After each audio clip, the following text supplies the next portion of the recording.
ഇന്ന് ജോലിയില്ലായിരുന്നു കേട്ടോ. അപ്പോൾ ഇന്ന് രാവിലെ തന്നെ അമ്മമാരെ കൊണ്ടാക്കിയിട്ട് വർക്കിച്ചിട്ട് സ്കൂളിൽ പാരൻസ് മീറ്റിംഗ് ഒക്കെ ഉണ്ടായിരുന്നു. അത് കഴിഞ്ഞ് വന്നിട്ട് നേരെ നമ്മുടെ കോഴികളുടെ അടുത്തേക്ക് കേട്ടോ. അവധിയുള്ള ദിവസങ്ങളിൽ ഇപ്പോൾ ഞാൻ കോഴിയുടെ അടുത്തേക്ക് പോകാറുള്ളൂ. കാരണം വൈകുന്നേരം വീട്ടിൽ വരുമ്പോൾ ഇരുട്ടായിട്ടുണ്ടാകും. അപ്പോൾ പിന്നെ അവധിയുള്ളപ്പോൾ ഒന്ന് പോയി എന്തെങ്കിലുമൊക്കെ പിന്നെ ഇച്ചിരി കഞ്ഞിയും ഇച്ചിരി വെജിറ്റബിൾസ് വേവിച്ചതുണ്ടായിരുന്നു കേട്ടോ. അതൊക്കെ കൊണ്ടുപോയി അവർക്ക് കൊടുത്ത് കുറച്ച് നേരമൊക്കെ ഇരുന്ന് വർത്താനമൊക്കെ പറഞ്ഞു. ഇപ്പോൾ നമ്മൾ മുട്ട എടുക്കുന്നില്ലേ, ഞാൻ പറഞ്ഞില്ലേ കോഴികൾ ഇച്ചിരി സ്ട്രെസ്സായിരുന്നു കുറുക്കനൊക്കെ വന്നതിൻ്റെ. അപ്പോൾ അതിൻ്റെ മുട്ട അത്ര ഹെൽത്തി ആയിട്ട് തോന്നുന്നില്ല. അപ്പോൾ അതാണ് നമ്മൾ മുട്ട എടുത്ത് കളയുവാട്ടോ ചെയ്യുന്നത്.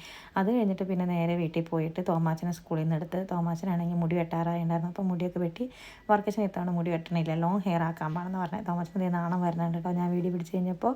പിന്നെ നമ്മുടെ വീടിൻ്റെ ഫ്രണ്ടിൽ നിറയെ ഇലകളൊക്കെ വീണ് കിടപ്പുണ്ടായിരുന്നു. പിന്നെ സമ്മറിൽ നമ്മൾ നട്ട ചെടികളിലൊക്കെ പൂക്കളൊക്കെ പോയി.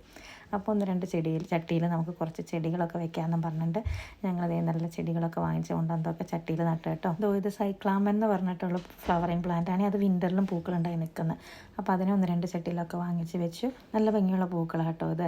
അതിൻ്റെ പല കളേഴ്സും ഉണ്ട്. അതുപോലെ അതിനകത്ത് ഒരു പൂവിൽ തന്നെ പല കളേഴ്സ് വരുന്നുണ്ട്. നമ്മൾ കഴിഞ്ഞ ദിവസം ബിയാനിക്ക് പോയപ്പോഴാട്ടോ അത് വാങ്ങിച്ചുകൊണ്ടുവന്നത്. അപ്പോൾ പിന്നെ അതൊക്കെ റെഡിയാക്കി പിന്നെ ചായ കുടിക്കാൻ കയറി കേട്ടോ. ചായ കുടിക്കാനായിട്ട് ഇതേ നമ്മുടെ ഇലയുടെ ഇരിപ്പുണ്ടായിരുന്നു. നമ്മുടെ വീടിൻ്റെ ആ കിച്ചണിൽ പെയിൻറ്റിങ് കിടക്കുന്ന കാരണം എല്ലാ സാധനങ്ങളും ഇതേ കവറൊക്കെ ഇട്ട് മൂടി വെച്ചേക്കാട്ടോ. അത് കണ്ടോ. അപ്പോൾ ഫ്രിഡ്ജും അങ്ങനെ എല്ലാ സാധനങ്ങളും കവർ ചെയ്തിട്ടേക്കാട്ടോ. നമ്മുടെ ചെറിയ സ്റ്റവിൽ തന്നെയാണ് നമ്മൾ കുക്ക് ചെയ്യണേ.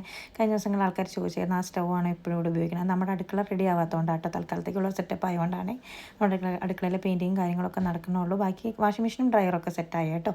അപ്പോൾ ഇപ്പോൾ പുറത്ത് പോയി ഒന്നും അലക്കണ്ട, വീടിനകത്ത് തന്നെ ഇട്ട് അലക്കാനൊക്കെ പറ്റുന്നുണ്ട്. അപ്പോൾ അതേ അങ്ങനെ ഞങ്ങൾ ചായയൊക്കെ കുടിച്ച് കുറച്ച് നേരം വർത്താനം പറഞ്ഞ് ഇനി വൈകുന്നേരത്തേക്കുള്ള കാര്യങ്ങൾ നോക്കാനാട്ടോ. അതിന് വേറൊരു ദിവസം വീഡിയോയിൽ ചെയ്യാവേ. അടുത്ത വൈകുന്നേരം ഇന്നത്തെ സ്പെഷ്യൽ എന്തായിരുന്നു എന്ന്